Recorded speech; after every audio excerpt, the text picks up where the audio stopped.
எத்தனையோ முடிவுகள் எடுக்கிறோம் இல்லையா? சின்ன விஷயத்துல இருந்து பெரிய விஷயம் வரைக்கும்.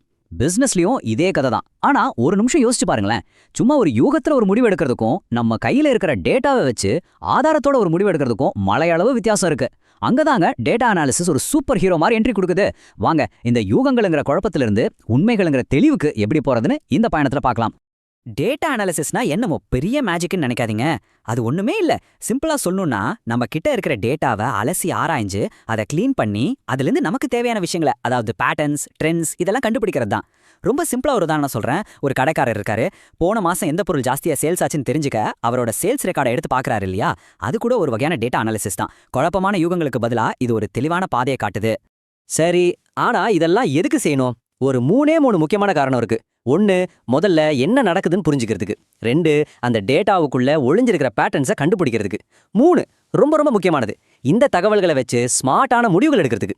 இது 3 ஒன்னோட ஒன்று கனெக்டட் ஆனது. எப்படின்னா பாருங்க, முதல்ல என்ன நடக்குதுன்னு தெரிஞ்சாதானே அது ஏன் நடக்குதுன்னு கேட்க முடியும். சரி, அது ஏன் நடக்குதுன்னு காரணம் தெரிஞ்சா அடுத்து என்ன பண்ணலாம்னு ஒரு முடிவு எடுக்கலாம். பாத்தீங்களா? இது ஒரு செயின் ரியாக்ஷன் மாதிரி.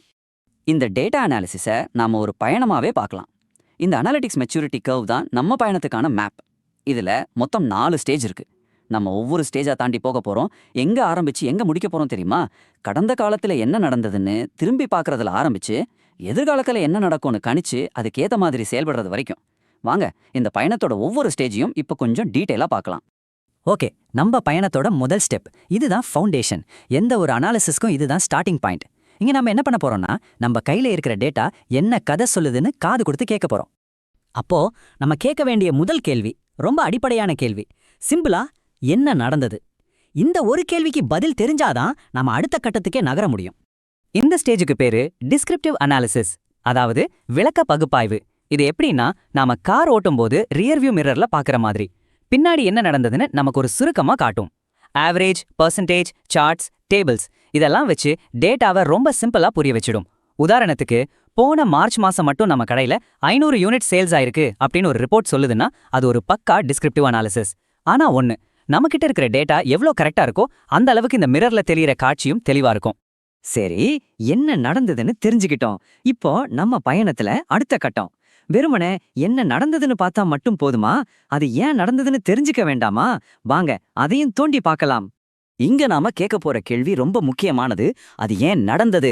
சும்மா மேலோட்டமா பார்க்காம எதனால இப்படி ஆச்சுன்னு காரணத்தை ஆழமா தேட போறோம். இந்த ஸ்டேஜுக்கு பேரு டயக்னாஸ்டிக் அனாலிசிஸ். அதாவது இது ஒரு டிடெக்டிவ் வேலை மாதிரி. ஒரு விஷயத்தோட மூல காரணத்தை கண்டுபிடிக்க டேட்டாவை வச்சு துப்பு துலக்கிறது. உதாரணத்துக்கு, திடீர்னு சேல்ஸ் டிராப் ஆயிடுச்சு, ஏன் அப்படின்னு ஆராய்ஞ்சு பார்த்தா, ஓ அன்னைக்கு நம்ம வெப்சைட் கொஞ்ச நேரம் டவுன் ஆயிருந்திருக்கு, அதான் காரணம்னு கண்டுபிடிக்கிறோம் இல்லையா? அதுதான் இது. சில சமயம் ஒரே ஒரு க்ளூ வச்சு கண்டுபிடிக்க முடியாது.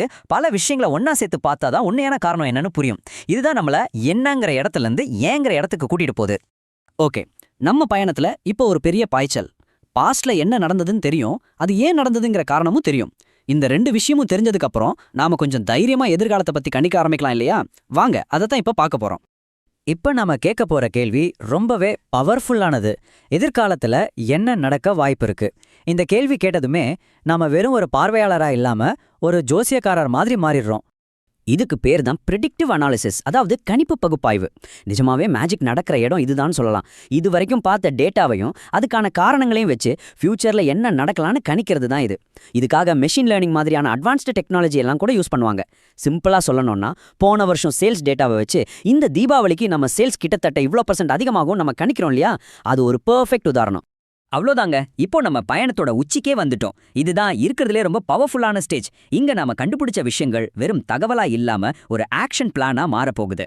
இப்ப நாம கேட்க போற கடைசி கேள்வி, ஆனா ரொம்ப முக்கியமான கேள்வி. சரி, இப்ப நாம என்ன செய்யணும்? இது வெறும் கேள்வி இல்ல, அறிவை செயலா மாத்துற ஒரு புள்ளி. இந்த ஸ்டேஜுக்கு பேர் தான் பிரிஸ்கிரிப்டிவ் அனாலிசிஸ், அதாவது பரிந்துரை பகுப்பாய்வு. இதுதான் நம்ம பயணத்தோட உச்சகட்டம். டேட்டா, கணிப்புகள், நம்மளோட பிசினஸ் ரூல்ஸ் இது எல்லாத்தையும் ஒன்னா சேர்த்து அடுத்து இதை பண்ணுங்க அப்படின்னு ஒரு தெளிவான வழியை இது காட்டும். உதாரணத்துக்கு, இந்த ஏரியாவில் சேல்ஸ் அதிகப்படுத்தணுமா, அப்போ இந்த ப்ராடக்ட்டுக்கு 10% டிஸ்கவுண்ட் இந்த நேரத்தில் கொடுங்க அப்படின்னு சொல்றதுதான் இது. முக்கியமா இது வெறும் கணிப்போட நிக்காது, ஒரு சொல்யூஷனையே நம்ம கையில கொடுக்கும். ஆனா ஒண்ணு, இதுதான் எல்லாத்துலயும் கஷ்டமான ஸ்டெப். ஏன்னா இதுக்கு வெறும் டேட்டா மட்டும் பத்தாது, நம்ம பிசினஸை பத்தி ஆழமான புரிதலும் வேணும். சரி, நாம பார்த்த அந்த முழு பயணத்தையும் இந்த ஒரு டேபிள்ல சுருக்கமா பார்த்துடலாம். பாருங்களேன், இடது பக்கம் என்ன நடந்தது அப்படிங்கிற சிம்பிளான கேள்வியில ஆரம்பிச்சு வலது பக்கம் என்ன செய்யணும் அப்படிங்கிற ஒரு ஆக்ஷன் பிளான் வரைக்கும் நாம எப்படி படிப்படியா வளர்ந்துருக்கோம்னு. ஒவ்வொரு ஸ்டேஜ்லயும் நம்மளோட கேள்வி எப்படி மாறுது, நம்மளோட ஃபோக்கஸ் எப்படி மாறுதுன்னு இது ரொம்ப அழகா காட்டுது. இது வெறும் தகவல் இல்ல, இது செயலுக்கான ஒரு வழிகாட்டி. அப்போ இதுல இருந்து நாம புரிஞ்சுக்க வேண்டிய முக்கியமான விஷயம் என்னன்னா, டேட்டா அனாலிசிஸ்ங்கிறது சும்மா தகவல்களை சேகரிச்சு வைக்கிறது மட்டும் கிடையாது. அது புத்திசாலித்தனமான நம்பிக்கையான முடிவுகளை எடுக்கிறதுக்கான ஒரு வழியை உருவாக்குறது. சொல்லப்போனா வெறும் மூலத்தரவை ஒரு பவர்ஃபுல்லான பிசினஸ் ஸ்ட்ராட்டஜியா மாத்திர கலிதான் இது. சரி, இப்போ உங்களுக்கான ஒரு கேள்வி. இந்த டேட்டா பயணத்துல இந்த 4 ஸ்டேஜ்ல நீங்க இப்ப எங்க இருக்கீங்க? நீங்க வேலை செய்யற இடத்துலயோ இல்ல உங்க சொந்த வாழ்க்கையிலயோ நீங்க எடுக்கிற முடிவுகள்ல வெறும் என்ன நடந்ததுங்கிற முதல் படியில நிக்கிறீங்களா? இல்ல ஏன் இன்னும் கொஞ்சம் ஆழமா யோசிக்க ஆரம்பிச்சிட்டீங்களா? இல்ல இன்னும் ஒரு படி மேல போய் அடுத்து என்ன நடக்கும், நாம என்ன செய்யணும்னு திட்டமிட ரெடி ஆகிட்டீங்களா? கொஞ்சம் யோசிச்சு பாருங்க. உங்க அடுத்த ஸ்டெப் என்னவா இருக்க போகுது?